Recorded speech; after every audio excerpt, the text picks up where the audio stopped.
নম্বর আয়াত।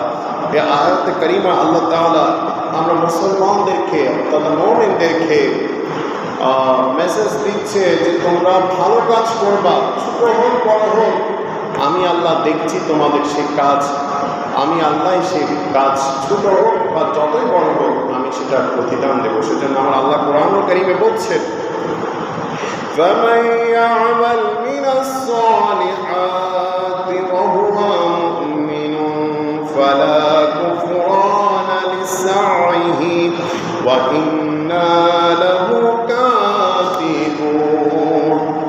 যে ব্যক্তি মুমিন অবস্থায় ভালো কাজ করবে, অর্থাৎ যে ব্যক্তি ঈমান এনেছে, যার মধ্যে ঈমান আছে, সে ভালো কাজ করে, তার কম প্রচেষ্টা অগ্রাহ্য হবে না।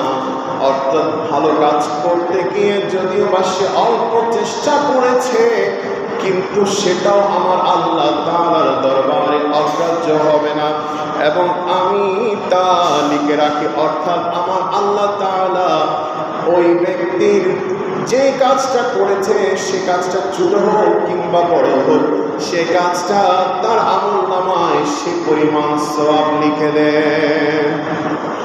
তাহলে আমরা ভালো কাজ করতে হলে অবশ্যই ঈমানদার হতে হবে।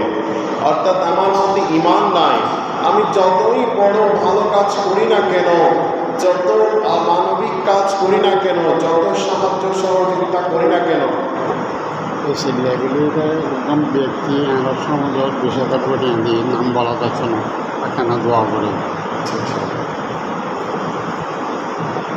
তো যতই ভালো কাজ করুন না কেন, যতই কম প্রচেষ্টা করুন না কেন উনি, কিন্তু ঈমান থাকতে হবে। ভিতরে যদি ঈমান না থাকে তাহলে ওই ব্যক্তি যতই মানবিক কাজ করুন, যতই ভালো কাজ করুন, যতই সাহায্য সহযোগিতা করুন না কেন, সেগুলোর একটারও সওয়াব মিলবে না। ওই ব্যক্তি যতই দাড়ি রাখুক, যতই টুপি রাখুক, যতই জুব্বা পড়ুক, মেসওয়াক করুক, কোনো কাজে আসবে না, কারণ ওনার মধ্যে কি নেই? ঈমান নেই। সেজন্য আমার আল্লাহ বলছেন فَمَن يَعْمَلْ مِنَ الصَّالِحَاتِ وَهُوَ مُؤْمِنٌ فَلَا كُفْرَانَ لِسَعْيِهِ وَإِنَّا لَهُ كَاتِبُونَ। আমার আল্লাহ বলছেন সব আমলের সওয়াব তার আমল নামায় লিখে দেওয়া হবে, সে কাজটা ছোট কিংবা বড় হোক, কিন্তু ভালো কাজ করার চেষ্টা করতে হবে, ব্যর্থ হওয়া যাবে না। আমার আল্লাহ তাআলা সব কিছু রেকর্ড করে রাখেন। সেজন্য আমার নবীজি বলছেন আকরিমু যাল কআদাতি ফাইন্নাহু আউওয়ালা মিন শুহুরি হুরুম। তোমরা জিলকত মাসের সম্মান করো, অর্থাৎ এই মাসটা সম্মান করতে বলছে। সম্মানিত মাসের মধ্যে এটিও একটি মাস। এই মাসটি এত সম্মানিত যে সম্মানিত মাসের মধ্যে একটি মাস বলা হচ্ছে। আমার নবীজি ইরশাদ করছেন এই মাসের মধ্যে উফাত হয়েছেন হুজুর সাইয়েদনা গৌসুল আজম সৈয়দ আহমদুল্লাহ মাইজভান্ডারী কাদ্দাসাল্লাহু সিরুল আজিজ। এই মাসে উফাত হয়েছেন। এই চন্দ্রমাস মাসে আল্লাহর অন্যতম একজন ওলি, যার নাম আমরা শুনি মনসুর আল্লাহ রাহমাতুল্লাহ আলাইহি, যিনি আনাল হক একটা শব্দের ভিত্তিতে পুরো পৃথিবীকে কাঁপিয়ে দিয়েছেন। সে মনসুর আল্লাহ এই মাসে উপাধি গ্রহণ করেছেন এবং বাংলার তথাকথিত এই জমিনে যিনি ইসলাম প্রতিষ্ঠা করেছেন বাবা শাহজালাল রহমাতুল্লাহ আলাইহি, তিনিও এই মাসে উপাধি করেছেন। এবং আহলে সুন্নাত ওয়াল জামাতের অন্যতম দ্বীনি মারকাজ, যে মারকাজ না হলে আজ আহলে সুন্নাত ওয়াল জামাতের এই যে খেদমত আঞ্জাম দেওয়া সম্ভব হতো না, সে বানিয়ে জামিয়া সৈয়দ আহমদ শাহ সিকুরি রহমতুল্লাহ আলাইহির ওরস এবং ইমামে আলা হযরত ফাজিল নবী রহমতুল্লাহ আলাইহির আব্বাজান হযরত নকি আলী খান রহমতুল্লাহ আলাইহি, তিনিও এই মাস উপাধি গ্রহণ করেছেন। এটি এক গুরুত্বপূর্ণ মাস। 4টি সম্মানিত মাস রয়েছে হাদিসের ভাষায়। তার মধ্যে একটা হচ্ছে জিলকদ, আরেকটা হচ্ছে জিলহজ, আরেকটা হচ্ছে মুহররম, আরেকটা হচ্ছে রজব মাস। কিতাবে আসছে হযরত আব্দুল্লাহ ইবনে ওমর রাদিয়াল্লাহু তাআলা আনহু থেকে হাদিসে মুবারাকা বলা হচ্ছে, আমার নবীজি বলছেন, প্রতিদিন ফেরেশতারা কবরে গিয়ে কবরবাসীদেরকে জিজ্ঞেস করে, ও কবরবাসী, তোমরা কোন দুনিয়ার এই যে ইবাদত করতে কি চলছে, দুনিয়ার কোন বিষয়ের সাথে কি তোমরা ঈর্ষান্বিত?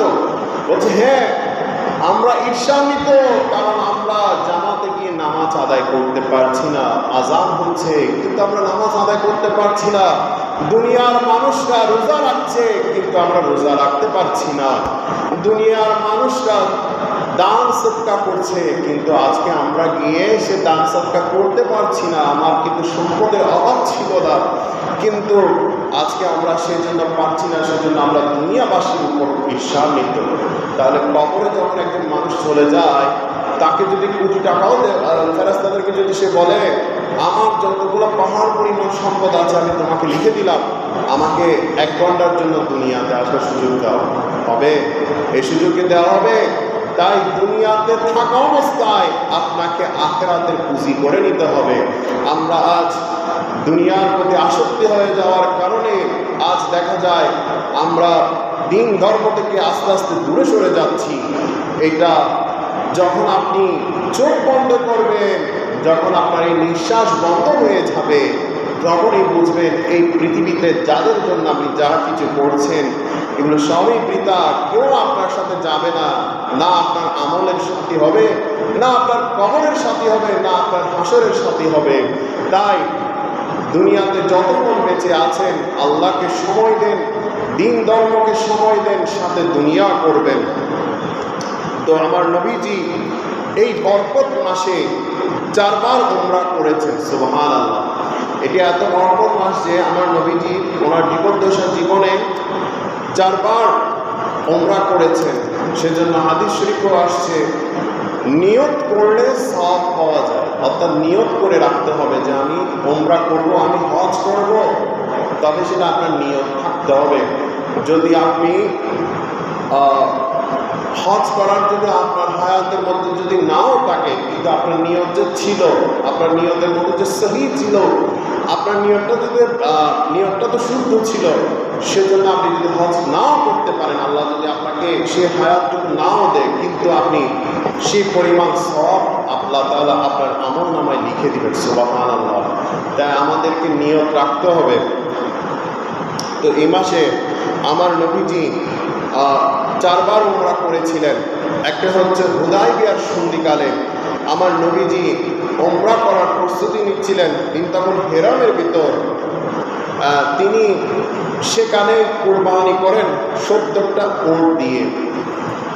তো তিনি যখন কুরবানি দিচ্ছেন উটকে, তখন উটগুলা আমার নবীজির হাতে কুরবানি হওয়ার জন্য প্রতিযোগিতা লাগিয়ে দিচ্ছেন। সুবহানাল্লাহ। কোনটা কার আগে গিয়ে কুরবানি হবে, আমার নবীজির হাত মোবারকে দেখেন। তো আল্লাহ তাআলা আমাদেরকে এই মাসে বেশি বেশি ইবাদত বন্দেগী করার সুযোগ দান করুন এবং উমরা হজ আদায় করার সুযোগ দান করুন, তৌফিক দান করুন, সবাই আমিন। তো আমার নবীজি উমরার রুকন হলো ফরজ আদায় করা, ইহরাম বেঁধে সাফা মারওয়া সাই করা। সেখানে যদি কেউ কোনো রুকন আদায় করতে না পারত, অর্থাৎ উমরার যে রুকন ছিল সেগুলো যখন আদায় করতে পারত না, তখন আমার নবীজির কাছে গিয়ে সাহাবীরা বলতো, ইয়া রাসূলুল্লাহ, আমি তো ভুলের ক্রমে এই রুকনটা আদায় করতে পারি। তখন আমার নবীজি বলছে, কোনো সমস্যা হবে না। সুবহানাল্লাহ। তারপরে আমার নবীজি যাই বলতো, যখন যা ঘোষণা করতে অ্যানাউন্সমেন্ট দিত, সেটাই শরীয়ত আমরা উম্মতে মুহাম্মদীর জন্য। তো এরপর আরও উমরা হয়ে করেছেন তিনি, আরও 3টি উমরা পালন করেছিলেন। এরপর বলা হচ্ছে, ওয়াল্লাহিল্লাযী হালা বাইনাকুম ওয়া বাইনাস সামা, অর্থাৎ আমার নবীজি তিনি ওনার কাছে যখন ওহী আসতো, আমরা তো দেখি আজকাল যুগে জিনের কথাগুলোকে সত্য মনে করে থাকি অনেক সময়। তো এই বিষয় নিয়ে একটা হাদিস শরীফ এসেছে যে আমরা আমাদের ইমানগুলোকে যে হরণ করে ফেলছি, ইমানকে যে আমরা দুর্বল বানিয়ে ফেলছি, সেজন্য হাদিস শরীফে আসছে তথা মক্কার মধ্যে ওকাজ মেলা হতো। নাকলা ও তাইফের মাঝখানে মক্কা শরীফে দুটো জায়গা ছিল, নাকলা ও তাইফ। এই তাইফের মাঝখানে একটা ওকাজ মেলা হতো, অর্থাৎ সেই সময়কার কবিদেরকে নিয়ে আর কবিতা নিয়ে সেখানে কি করা হতো, কবিতা উৎসবের আয়োজন করা হতো। আমাদের দেশে যেরকম বই মেলা হয়, সেখানে সেই সময় কবিদের মেলা হতো। সেখানে সবচেয়ে সেরা সেরা কবিতা যেগুলো নির্বাচন হতো, সেরকম কবিতাগুলোকে কাবা শরীফের সাথে দেওয়ালের সাথে ঝুলিয়ে দেওয়া হতো, যেগুলোকে সাবা মুআল্লাক বলা হয়। তো এখন আমার আল্লাহ আমার নবীজিকে বলছেন, হাবিব আপনি বলুন, আমার প্রতি ওহী এসেছে, জিনদের একটি দল মনোযোগ সহকারে এটা শুনছে। তখন আবারও আল্লাহ আমার রাসূলকে শিখিয়ে দিচ্ছেন, কুল উহিয়া ইলাইয়া আন্নাহু ইসমাআ নাফারুম মিনাল জিন্নি ফাকালু ইন্না সামি'না কুরআনান আজাবা। অতঃপর তারা বলছে, ওই জিনগুলো বলছে, আমরা ইয়া রাসূলুল্লাহ আপনাকে কি বলেছে আল্লাহ সেগুলো তো শুনিনি, আমরা কোরআন কারীমের আয়াত শুনেছি। জোরে বলুন না সুবহানাল্লাহ। অর্থাৎ এই জিনগুলো, আমরা যেটা মনে করি যে জিনরা আকাশে উপরে উঠে ফেরেশতাদের সাথে গিয়ে ফেরেশতারা কি বলে এটা শুনে আগামীকাল কি হবে এটা তারা বলার ক্ষমতা রাখে, আসলে এটা হচ্ছে মিথ্যা ভুল ভ্রান্তি ধারণা। কারণ আমার নবীজি যখন দুনিয়ার জমিনে ছিলেন, ওই জিনগুলো যখন আকাশে ওড়ার চেষ্টা করত, তখন আগুনের একটা অংশ তাদের উপর পড়ত, তারা যেন আকাশে উঠতে না পারে, সেজন্য ওই জিনদের পর একটা আগুনের একটা অংশ পড়ত, ফুরকা পড়ত, যার কারণে তারা আকাশে উঠতে পারতো না, তারা জমিনে থেকে যেতে হতো। কিন্তু আজকাল যুগে আমরা যে কবিরাজ বা জিন হাজির করে এমন মানুষদের কাছে গিয়ে যে জিজ্ঞেস করি আমার আগামীকাল কি হতে পারে, গণকের হাতে গিয়ে হাত গণনা করি, এগুলো যদি আমরা বিশ্বাস করে থাকি, আমরা মুসলমানরা, আমাদের ঈমান চলে যাবে। কারণ আমার ভবিষ্যৎ কি হবে সেটা একমাত্র আল্লাহ জানেন, আমার নসিবে কি আছে না আছে এটা একমাত্র আল্লাহ জানেন। এটা দুনিয়ার কেউ এটা দেখার সুযোগ নেই, একমাত্র আল্লাহর আউলিয়া কিরাম ছাড়া।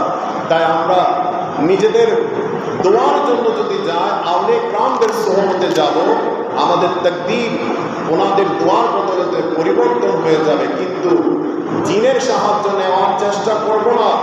জিন এইসব বিষয়গুলো যদি আমরা সাহায্য নিয়ে থাকি, তাহলে আমাদের ঈমান হরণ হয়ে যাবে। আখিরি জামানায় আমার নবীজি বলছেন হাদিসে, এত ফিতনা ফাসাদ বেড়ে যাবে যে ওই ঈমান নিয়ে একটা মানুষ যদি সকালে বের হয়, তিনি সন্ধ্যা হলে বেরবে ঈমান হারা হয়ে। সেজন্য ঈমান থাকতে হবে আপনার মধ্যে। ঈমান যদি না থাকে, আপনি যতই ভালো কাজ করেন না কেন বাবা, সবগুলা কাজেই বৃথা, এগুলো একটাও আল্লাহর দরবারে রেকর্ড হবে না। তাই ঈমান এটা অনেক মজবুত বিষয়, ঈমান অনেক গুরুত্বপূর্ণ একটা বিষয়। তো তথা এই মাসে, এই জিলকদ মাসে হযরত মূসা আলাইহিস সালামকে আমার আল্লাহ বলছেন, ওনার সাথে ওয়াদা করছেন যে এই মাসে আমি আপনাকে পুরো তাওরাত কিতাব সম্পূর্ণ নাজিল করে দেব। তখন তিনি সেই খুশিতে 30 দিন রোজা রেখেছেন। সুবহানাল্লাহ। তিনি সেই খুশিতে 30 দিন রোজা রেখেছেন। আমার আল্লাহ বলছেন, ও মূসা, তোমার মুখের দুর্গন্ধ, তোমার মুখ দিয়ে যে সুগন্ধ বের হচ্ছে, সেটা আমার কাছে মেশক আম্বারের চাইতেও বেশি প্রিয়। জোরে বলুন না সুবহানাল্লাহ। আমরা যারা রোজা রেখে থাকি, আমরা আমাদের মুখ দিয়ে যে দুর্গন্ধ বের হয়, যেটাকে আমরা দুর্গন্ধ বলে থাকি, সেটা আমার আল্লাহর দরবারে সবচেয়ে সুগন্ধময় একটা গন্ধ, যেটা আমার আল্লাহ খুব পছন্দ করে। সেই খুশিতে আমার মূসা নবী আরো 10 দিন বেশি, অর্থাৎ 40 দিন রোজা রেখেছেন। সুবহানাল্লাহ। সেজন্য আমার নবীজি বলছেন, যে ব্যক্তি এই মাসে রোজা রাখবে তাদের জন্য বলা হচ্ছে, মান সামা ইয়াওমান ফি যিল কআদাতি কাতাবাল্লাহু বিকুল্লি সাআতিন সাওয়াবাল হজ। যে জিলকদ মাসে রোজা রাখবে, আল্লাহ তাআলা তার আমলনামায় প্রতিটা মুহূর্তের বিনিময়ে, প্রতিটা সেকেন্ড, প্রতিটা মিনিটের বিনিময়ে আমার আল্লাহ তাআলা হজের সওয়াব দিয়ে থাকবেন। জোরে বলুন না সুবহানাল্লাহ। তাহলে এই মাসে আমরা যে রোজা রাখবো, এই রোজার প্রতিটা মিনিট, প্রতিটা সেকেন্ডের, প্রতিটা মুহূর্তের বিনিময়ে আমার আল্লাহ তাআলা হজের সওয়াব দেবেন। তাই আমরা নিয়ত যারা করেছি, নিয়ত রাখবেন, আল্লাহ অর্থ দেওয়ার মালিক আল্লাহ, সম্পদ দেওয়ার মালিক আল্লাহ। আমরা কিছুদিন আগে দেখেছিলাম ইমাম শেরে বাংলা আজিজুল হক আল কাদির রহমাতুল্লাহ আলাইহির দরবারের একজন খাদেম, যার নাম ইউসুফ সুন্নি। ওনার 1 টাকা পয়সা ছিল না, যার কাছে উমরা যাওয়ার মতো কোনো অর্থই ছিল না। তিনি শুধু নিয়ত করেছেন, সে নিয়তের বদলে তিনি মক্কা মদিনা করে এসেছেন। তাই আমাদের মধ্যে নিয়ত রাখতে হবে। যদি নিয়ত থাকে, আল্লাহ তাআলা অর্থের যোগান তিনিই দিবেন। কিভাবে তিনি ওনার ঘরে নিয়ে যাবেন, কিভাবে আমার হাবিব ওনার কাছে নিয়ে যাবেন আমাদেরকে, সেটা ওনাদের ব্যাপার। কিন্তু আমরা নিয়ত রাখবো যে আমরা যাব। আরেকটা বিষয় এসেছে, বর্তমান যে সময় চলছে সেই সময়টা খুবই কঠিন। আজকে দেখেন অক্সিজেনের অভাব, এই যে চারিদিকে রোদে যে সূর্যের তাপ পড়ছে, এটা সহনীয় নয়। লোডশেডিংয়ের অভাব চারিদিকে। তো সেজন্য আমার নবীজি বলছেন, তোমরা বৃক্ষরোপণ করো, গাছ রোপণ করো। যদি শোনো যে কিয়ামত একটু আগে অনুষ্ঠিত হবে, সেই সময় যদি সুযোগ থাকে, তোমরা সেই সময় একটা গাছ রোপণ করো। সুবহানাল্লাহ। তো আরেকটা হাদিস শরীফ বলে আমি শেষ করে দিচ্ছি। মা মিন মুসলিমিন ইয়াগরিসু গারসান আও ইয়াজরাউ যারআন ফায়াকুলু সিনাহু ইনসানুন আও তায়রুন আও বাহিমাতুন ইল্লা কানাত সাদাকাতুন ইলা ইয়াউমিল কিয়ামাহ। কোন মুসলিম বৃক্ষরোপণ, শস্য রোপণ করলে তা থেকে কোনো মানুষ, পশু পাখি যা কিছু বক্ষণ করে, কিয়ামত পর্যন্ত তার জন্য সাদকা হিসাবে সেটা গণ্য হবে। জোরে বলুন না সুবহানাল্লাহ। অর্থাৎ একটা গাছ রোপণ করতে কি অনেক টাকা লাগে? একটা বীজ বপন করতে লাগে না। তাহলে শুধু লাগে কি? সামান্য অর্থতে আমরা যদি একটা গাছ রোপণ করি, এই গাছ থেকে যদি ফল দেয়, গাছটা যদি কাউকে ছায়া দেয়, এই গাছটা যদি বাতাস দেয়, অক্সিজেন দেয়, এটা কিয়ামত পর্যন্ত, একদম কিয়ামত যেদিন হবে না সেদিন পর্যন্ত আমরা সেই গাছ থেকে সদকা হিসাবে আল্লাহ তাআলা আমাদেরকে সদকা জারিয়ার সওয়াব দিবেন। তাই আমরা বেশি বেশি আমাদের জায়গা থেকে গাছ রোপণ করব এবং অন্যজনকেও বলবো যে গাছ রোপণ করতে। কারণ আমার এই কথা দ্বারা সে যদি গাছটা রোপণ করে, ওই গাছ থেকে যে সওয়াব আসবে, সে যে ব্যক্তি উপকার হবে, সেটার সওয়াবের ভাগীদার আমিও হব, আপনিও হবেন। তাই আল্লাহ তাআলা আমাদের সকলকে আমল করার তৌফিক দান করুন।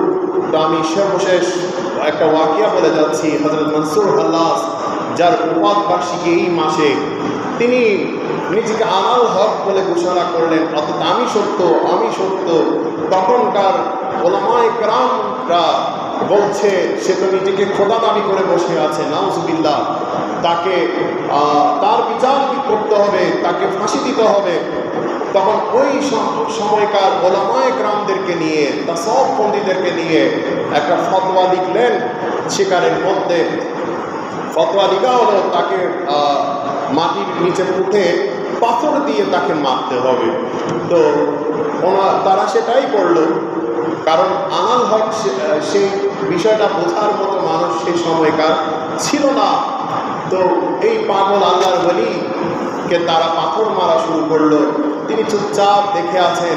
তখন সেখানে একজন সেই সময়কার বড় ওলি, যার নাম ছিল শিবলি রহমতুল্লাহ আলাইহি, তিনি গিয়ে একটা ফুল মারল ওনার গায়ে। তখন তিনি সেই ফুল পাওয়ার সাথে সাথে ব্যথার শব্দ শুরু করলেন, মনে হচ্ছে তিনি সবচেয়ে বেশি ব্যথা পেলেন পাথরের চাইতে। তখন পাথর মারা নিক্ষেপ বন্ধ করলো সবাই। বলল, মনসুর আল্লাহ, তোমাকে এতক্ষণ ধরে যে আমরা পাথর মারলাম, তুমি একটা শব্দ করলে না।